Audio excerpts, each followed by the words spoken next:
I play both games. I repeat, I play both games.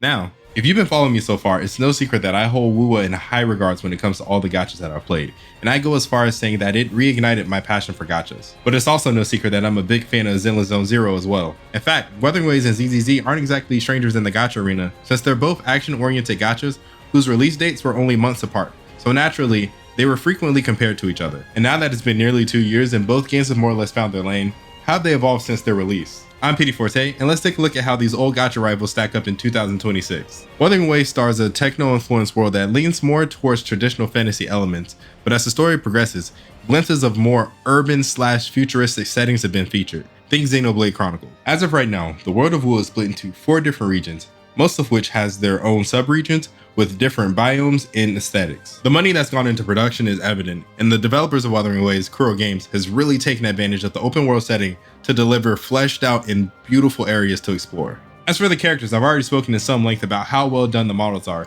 and I really recommend watching that video if you want my more in-depth take. But I'll paraphrase here. The character models are top-notch with thoughtful choices crafted throughout their designs, especially for more recently released characters. The actual sculpting of the 3D models look great, with smaller details such as buttons, folds, etc.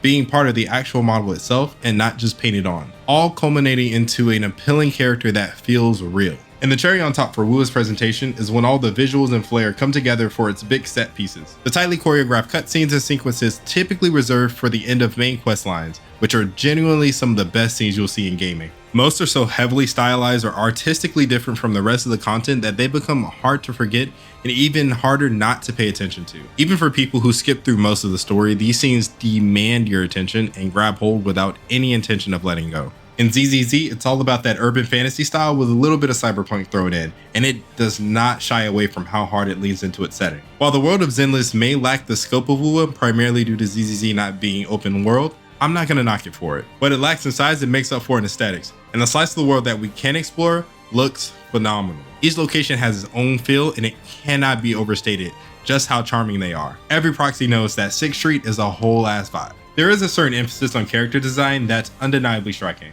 The same level of detail on the 3D models isn't quite held as high as they are in WuWa, but when taken as a whole package, the characters do consistently tap into that peak Hoyo design.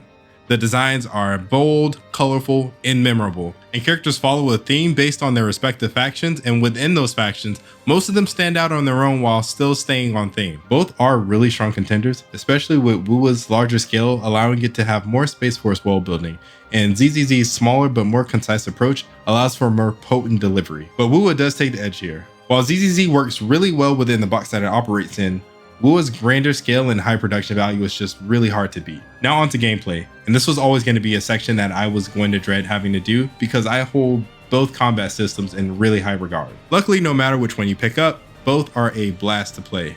Wuthering and Zenless deliver a combat system that feels flashy yet responsive, with most attacks being dodge cancelable and offering a satisfying parry system. For those willing to dive a bit deeper, understanding the mechanical depth and how the different systems interact as you evade damage and then weave in your own will reward players with maximized damage and consistent goodies.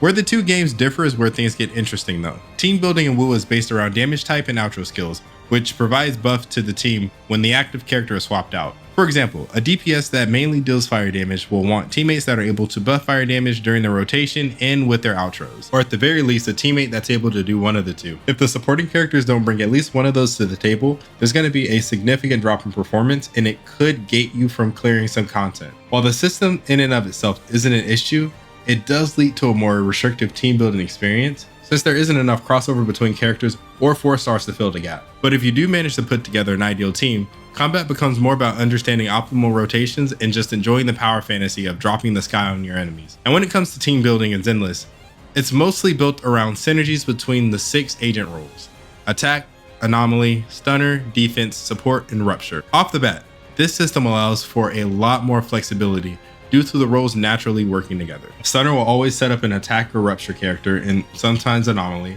For the support role, it's mostly split between usage on an attack or anomaly team. Defense is mostly just a neglected role, but it does have a good free-to-play option for rupture team. Also, team comps don't have to follow any kind of Holy Trinity setup where you have an attack, support, and stunner. You can have 2 attackers with 1 support, 1 attacker with 2 supports, an attacker, 2 stunners. Basically, if you can make it work, more power to you.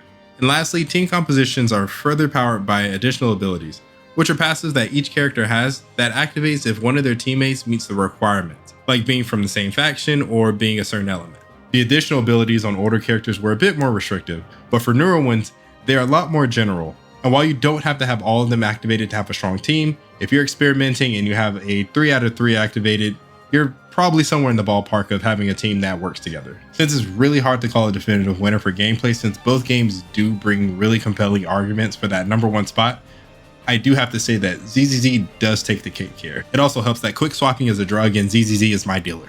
Now, as gacha games, they can be as good as they want, but if the gacha attached to them is terrible, then it doesn't even matter. ZZZ's featured character banners have a 6% chance of you pulling an S rank, with a 50% chance of you pulling the actual featured character, with Hard Pity being 90. For the weapon banner, the chances of pulling an S rank is also 0.6, but the chances of pulling the featured weapon is 75%, with the Hard Pity being at 80. If you do happen to make it to 76 pulls on either banner without an S rank, your chances of pulling one will increase all the way up to the Hard Pity. But of course, if you do lose, your next S rank will be guaranteed to be the banner character or weapon. It's also worth noting that the pity does carry over from banner to banner, so if you want to save a guaranteed character or weapon, then you can just save it for the next banner. All of this is standard Hoyo affairs. On the WuWa side, featured character banners have a 0.8% chance of pulling 5-star, with a 50% chance of winning the actual featured character. The weapon banners have that same 0.8% chance of pulling a 5-star, but the huge advantage that it has over ZZZ is that it's always going to be a guarantee. The hard pity for both banners is 80 pulls, with the soft pity beginning at 70, with the pulls carrying over from banner to banner as well. It's also worth noting that you're able to buy character dupes with currency that you get from pulling on banners, which is another huge bonus. The guaranteed weapon banners alone is enough to put WuWa over ZZZ, but the increased rates and the ability to buy character dupes is just icing on the cake. Gachas are predatory by nature, but WuWa is generally more friendly towards non-whales while still rewarding people who pull more often, making it the clear winner for this section. All in all, both are extremely well-made gacha games, both offering deep and engaging combat that's wrapped in a visually stunning package, filled with cool and interesting characters to fan over. Personally, I see myself playing both games for the foreseeable future, but only one game can be the real winner here. So for those that did watch this far, for my definitive verdict, I have to say, go play Reverse 99.